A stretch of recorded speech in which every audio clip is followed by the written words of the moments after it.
आज मैं ऐसे फ्लावरिंग प्लांट के बारे में बताने वाली हूँ जिसे सीड से ना बहुत ही आराम से ग्रो कर सकते हैं। जो गार्डनिंग अभी शुरू कर रहे हैं उनके लिए भी यह पौधा बहुत ही अच्छा है और फूलों से भरा रहता है पूरे गर्मी तक। ठंड से जो फ्लावरिंग इसमें स्टार्ट होती है ना, पूरे गर्मी तक ये भरा रहता है बहुत ही आसानी से। और आज मैं बताने वाली हूँ कि बिना कटिंग किए हुए इस पौधे की कटिंग से कैसे तैयार करते हैं, तो वो भी वीडियो के लास्ट तक बने रहिएगा। सारी जानकारी आज देने वाली हूँ। इस पौधे को कितना पानी चाहिए, कितना सनलाइट चाहिए, कौन सी फर्टिलाइजर चाहिए, कितना टेम्परेचर चाहिए, कौन सी फंजीसाइड इसमें डालना चाहिए, कौन सी बीमारी लगते हैं, तो सारी जानकारी आज आपके साथ मैं शेयर करने वाली हूँ। बहुत ही सुंदर पौधा है फ्रेंड और बहुत ही अच्छी फ्लावरिंग करता है। जब विंटर से फ्लावरिंग इसमें स्टार्ट होती है ना, तो पूरी गर्मी इसमें फ्लावरिंग करती ही रहती है। तो चलिए फिर देर किस बात की।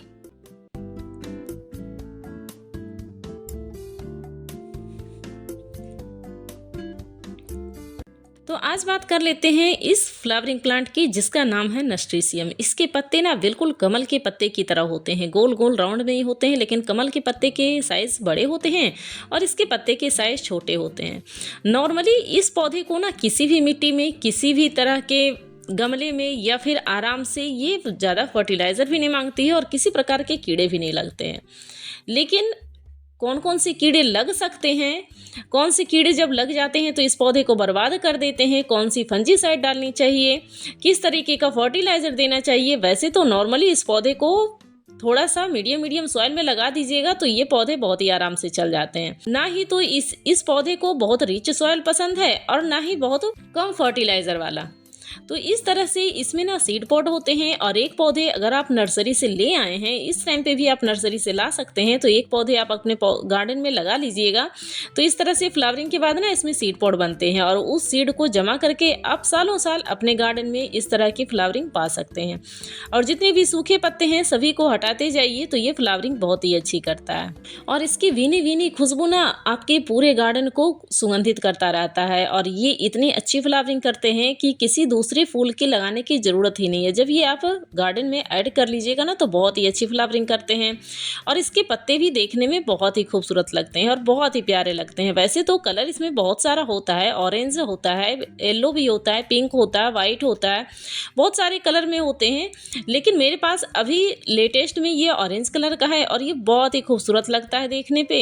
इसकी पत्तियां ना मेन बहुत ही खूबसूरत लगती है मुझे, तो इसकी फ्लावरिंग से ज़्यादा इसकी पत्तियां ही खूबसूरत लगती है क्योंकि इसकी पत्तियां गोल गोल पूरे गार्डन में चार चांद लगाई रहती हैं और जब ये फ्लावरिंग करता है तो पूरे गार्डन को सुगंधित किए रहता है। तो सबसे पहले बात कर लेते हैं, इसके बीज जब तैयार होते हैं ना, ब्राउन कलर के हो जाते हैं, तब इस पौधे के बीज तोड़कर आप अगले सीजन के लिए तैयार कर लीजिए। तो इस तरह से इस फूलों वाले पौधे की बीज मैं यहाँ पर इकट्ठा की हूँ और इसे आज मैं आपके साथ लगाने वाली हूँ। बिल्कुल बड़े बड़े साइज का और ब्राउन कलर का जब बीज हो जाए ना, तभी वो बीज अच्छे से जर्मिनेट होता है।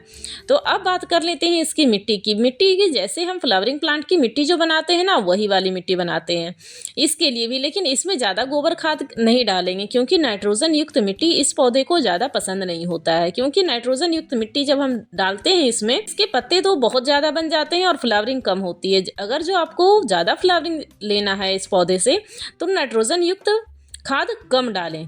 अब मैं एक प्लांटर में यहाँ पर डाल ली हूँ थोड़ी सी मिट्टी जो नॉर्मली फ्लावरिंग प्लांट के लिए बनाते हैं वही वाली, और इसमें डाल दिए हैं पानी भी अच्छे तरीके से सूख गया है। अब आती है बीज की, तो यहाँ पर मैं बीज कर रखी हूँ, तो यहाँ पर मैं इसको निकाल कर दिखाती हूँ। यहाँ पर मल्टी कलर करके मैं यहाँ पर डाली थी क्योंकि कहीं कहीं जाओ ना तो बीज इकट्ठा हो जाती है, या फिर आप ऑनलाइन भी बहुत ही आसानी से मंगा सकते हैं। अच्छी उसकी भी जर्मिनेशन रेट बहुत ही अच्छी होती है। उसकी भी वीडियो मैं आपके साथ डालूंगी कि फ्लिपकार्ट से या फिर ऑनलाइन से कहीं से भी आप सीड्स मंगाते हैं ना तो किस तरह जर्मिनेशन रेट निकलता है और किस तरह से क्या होता है। तो इसमें जो बड़ी बड़ी सीड्स है ना, वो वाली सीड्स तो बहुत ही आसानी से ग्रो हो जाती है, लेकिन जो छोटे वाले होते हैं कभी ग्रो हो जाते हैं कभी नहीं होते हैं। तो इस तरह से मैं छोटे वाले और बड़े वाले सभी को यहाँ पर डाल देती हूँ एक गमले में।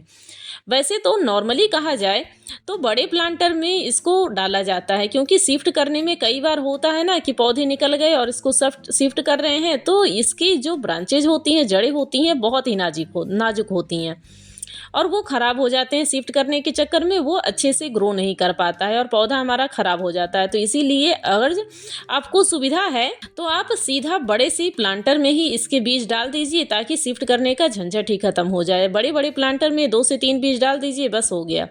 ये तो मुझे आपको दिखाना था कैसे इसके बीज उगाते हैं, कैसे इसकी जर्मिनेशन रेट निकली है, इसीलिए मैं आपको यहाँ पर ग्रो करके दिखा रही हूँ। वैसे मैं डायरेक्ट नॉर्मली उसको डायरेक्ट बड़े प्लांटर में ही डालती हूँ और वहीं पे से वहाँ से उसका पौधा तैयार होता है और शिफ्ट करने का झंझट ही खत्म होता है।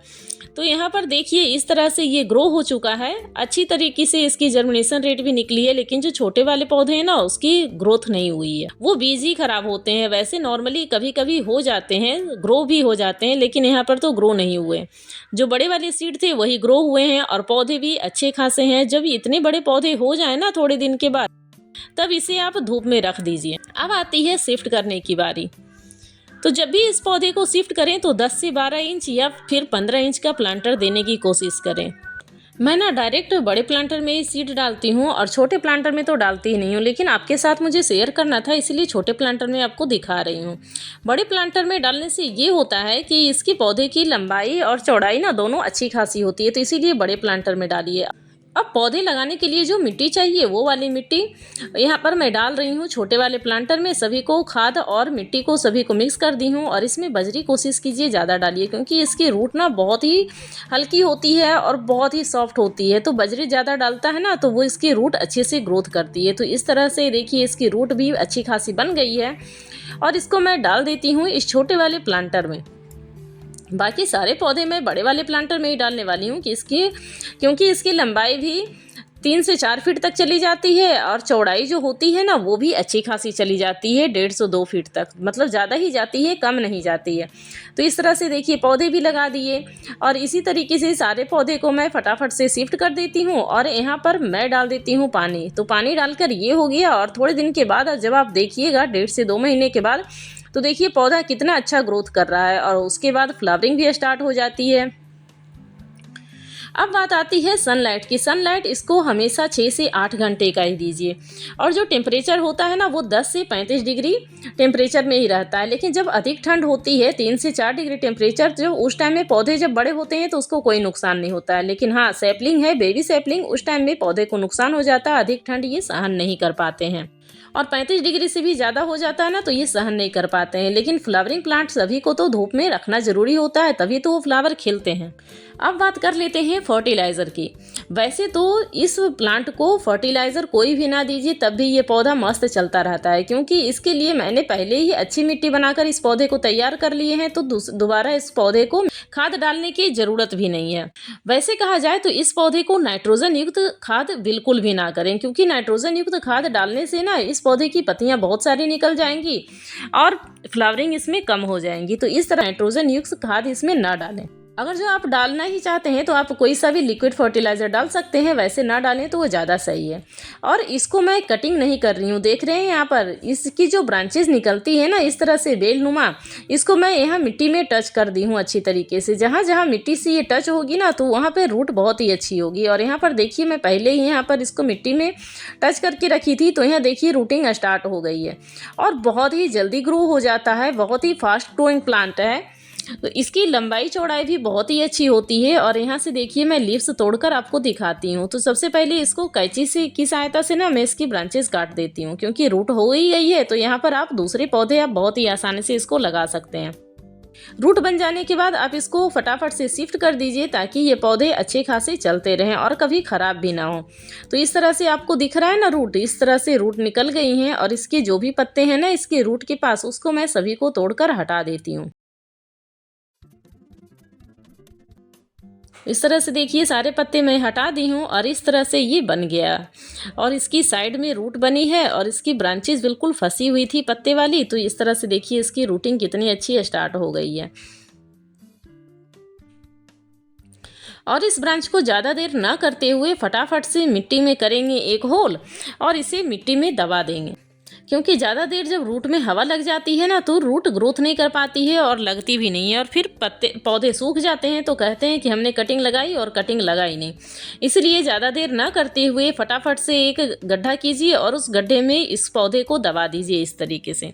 तो लग गई ना। एक पौधे से आप बहुत सारे पौधे कटिंग की सहायता से भी बना सकते हैं, और जब कटिंग करके लगाते हैं ना अलग अलग, तो कभी उसमें 100% होता है रूटिंग, या फिर कभी भी नहीं भी होता है। तो इस तरह से अगर जो आप करेंगे तो आपके एक पौधे से बहुत सारे पौधे तैयार हो जाएंगे। जहाँ जहाँ मिट्टी टच करेगी वहीं वहीं रूटिंग स्टार्ट हो जाएगी, और आप काट काट कर बहुत सारे पौधे तैयार कर सकते हैं। एक तो हुआ कि आप सीड से ग्रो कर सकते हैं, और दूसरा हुआ कि आप इस तरह से कटिंग से भी इस पौधे को तैयार कर सकते हैं। तो बहुत तरीके से तैयार कर सकते हैं। अब बारी आती है इसमें इंसेक्ट्स की। तो कौन कौन सी बीमारी लगती है? वैसे तो नॉर्मली कहा जाए तो इस पौधे में जल्दी बीमारी लगती नहीं है, लेकिन आमतौर पर जो होता है ना कैटरपिलर और बैक्टीरियल लीफ जो स्पॉट्स होते हैं, पत्ते पे जो स्पॉट्स आप देखते होंगे, वो वाली बीमारी लग जाती है। तो इसका उपचार के लिए आप नीम ऑयल का छिड़काव कर सकते हैं रेगुलर, ताकि इस पौधे पे ना आए। या फिर आप किसी साबुन का घोल तैयार करके, सर्फ लिक्विड का जो सर्फ होता है उसको भी तैयार करके आप उसे भी स्प्रे कर लीजिए। तो इसमें इस तरह से बीमारियां सभी चली जाएंगी और कभी बीमार भी पौधा नहीं होगा। और ये फ्लावरिंग करता है पूरे बसंत में, पूरी अच्छी से फ्लावरिंग शुरू हो जाती है और पूरी गर्मी तक इसमें फ्लावरिंग चलती रहती है, जब तक कि बरसात का मौसम ना आ जाए। तब तक इसमें अच्छे से फ्लावरिंग होती रहती है, और जो भी इसके बीज तैयार होते जाएं आप उसे तोड़कर रखते जाइए, ताकि अगले सीजन में आप फिर से इसे ग्रो कर सकें।